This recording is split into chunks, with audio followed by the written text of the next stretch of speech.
Hello everyone, আসসালামু আলাইকুম। কেমন আছেন সবাই? সাকসেস বাই শোভা ব্লগে আপনাদের স্বাগত জানাই।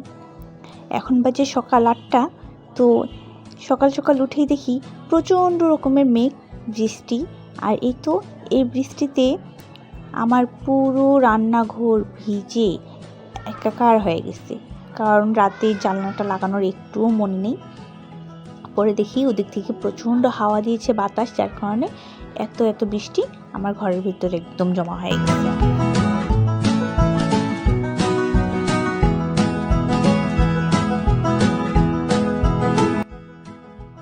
জানেন তো, এই টিপটিপ বৃষ্টিটা না খুব আলসে করে দেয়, কিন্তু প্রচণ্ড ভালোও লাগে দেখতে। কিন্তু সব ক্ষেত্রে তো আর ভালো লাগা যায় না। যেমন আমরা একটু ভালো জায়গায় আছি, তাই এই কষ্টটা বুঝি না।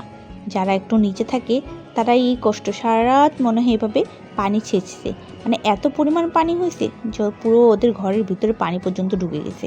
দেখুন কিভাবে কি কষ্ট করছে। এইভাবে কি সব জিনিসপত্র ভালো রাখা যায়?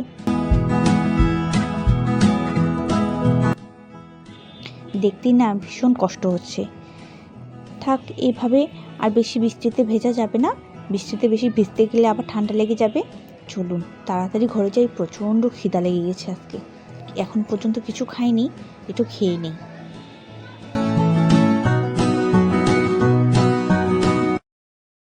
সকালের খাবারটা শুরু হয় 1 কাপ চা দিয়ে আর একটা রুটি।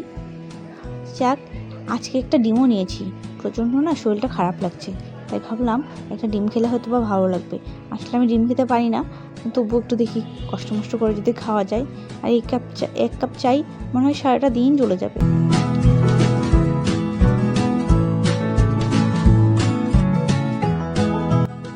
আর এদিকে আমার বড় মাস্তান, সে কয়দিন খুব ঘুরলো। স্কুল বন্ধ ছিল, যার কারণে সে খুব ঘুরে আসছে। আর বই খাতা কোথায় কি রাখছে কিছুই বলতে পারে না, সব এলোমেলো। সব ঠিকঠাক না করে দিলে আবার স্কুলে যে কি না কি বলে মিস। তো সব ঠিক করে দিই। দেখুন পেন্সিলগুলো আর কি অবস্থা করছে, একটা পেন্সিলও মাথা নেই। এগুলো না দেখলে কি হয়? সব ঠিকঠাক করে এখন পর্যন্ত এত বড় হয়েছে, কিন্তু কিছুই ঠিক মতো নিতে পারে না। সব এখনও গুছিয়ে দিতে হয়। যাক, একটু ধীরে ধীরে বড় হোক, সব শিখে যাবে।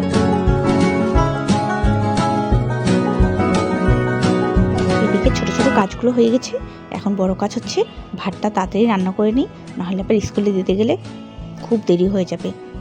এখানে রান্নাটা আমারটাতেও হতে থাক, আর এদিকে দেখি কি রান্না করা যায়।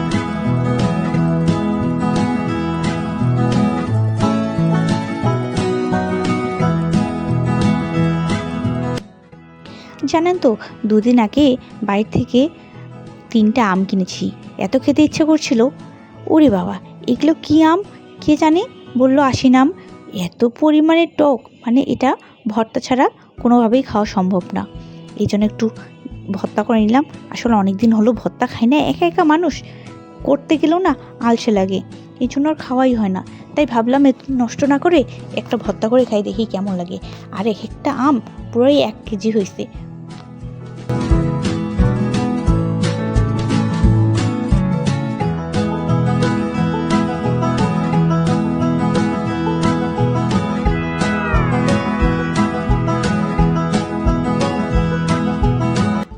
ভর্তাটা মাখাতে না, মানে এত খেতে ইচ্ছে করছে, টুক করে একটু খেয়ে নিয়েছি।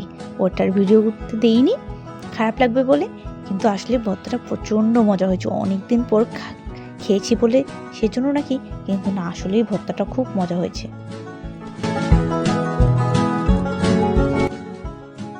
বারবার ভর্তা বলছি, আসলে এটাকে বলে আম মাখা। চলুন, আরও 2টো আম কিনেছিলাম, সেগুলো অন্যরকম। তো এগুলো কেমন হয় সেটা দেখা যাক।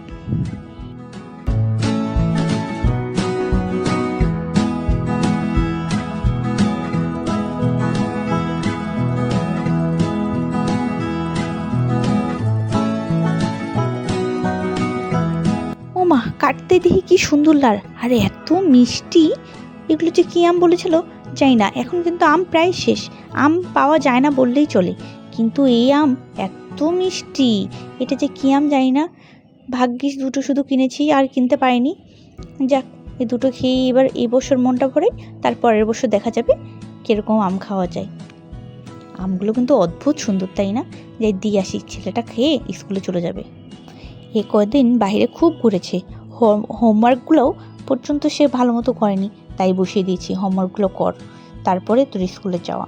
আর এদিকে তার জন্য একটু টিফিন, বেশিক্ষণ স্কুল না, 2 ঘন্টার মতো স্কুল, কিন্তু একটু সব বাচ্চারাই দেখি টিফিন নিয়ে যায়, সেও বায়না করে একটু টিফিন বানিয়ে দাও। তো এই যে একটা বার্গার ছিল, সেটা একটু কেটে দিয়ে দেবো।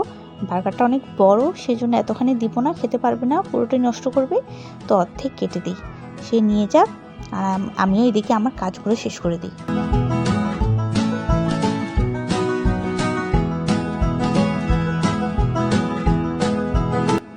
এদিকে টিফিন বানিয়ে দিচ্ছি, আর এদিক দিয়ে মুখ দিয়ে চিল্লাচ্ছি যে কি থেকে কি হবে, সে তো বুঝতেছে না কি লিখবে, কদিন হোমওয়ার্কগুলো করেনি, সেজন্য বুঝতেও পারছে না, তাই আমি এখান থেকে চিল্লিয়ে চিল্লিয়ে বলে দিচ্ছি যে এটা থেকে এটা লিখতে হবে, এটা থেকে এটা লিখতে হবে।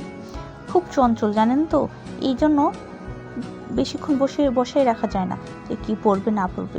এই যে ছোট ছোট করে কেটে নিয়েছি টিফিনগুলো, না কাটলে না ছোট টিফিন বক্স তো সহজে থাকতে চায় না, আর এতগুলো জিনিস একসাথে দিয়ে বেকার খাবারগুলো নষ্ট করবে, এই জন্য আর এতগুলো দিচ্ছি না, দুটো দিচ্ছি, দুটো নিয়ে যাক, ওখানে যেয়ে খাবে, আর বাসায় এসে দুটো খাবে।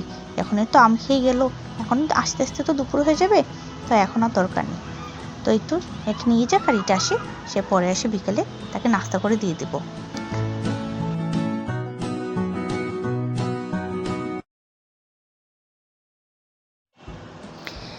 এখানে আমার টিফিন পানি সব রেডি হয়ে গেছে, এখন এগুলো ওর ব্যাগে দিয়ে দিই, ওও চলে যাক। আচ্ছা তাহলে এ পর্যন্তই, সবাই সুস্থ থাকবেন, ভালো থাকবেন, আর আমার ব্লগটি কেমন লাগলো জানাবেন। যাক আমি খুব তাড়াতাড়ি ঝটপট করে থেকে স্কুলে দিয়ে আসি, পরের ব্লগে আপনার সাথে আবার দেখা হচ্ছে। আল্লাহ হাফেজ।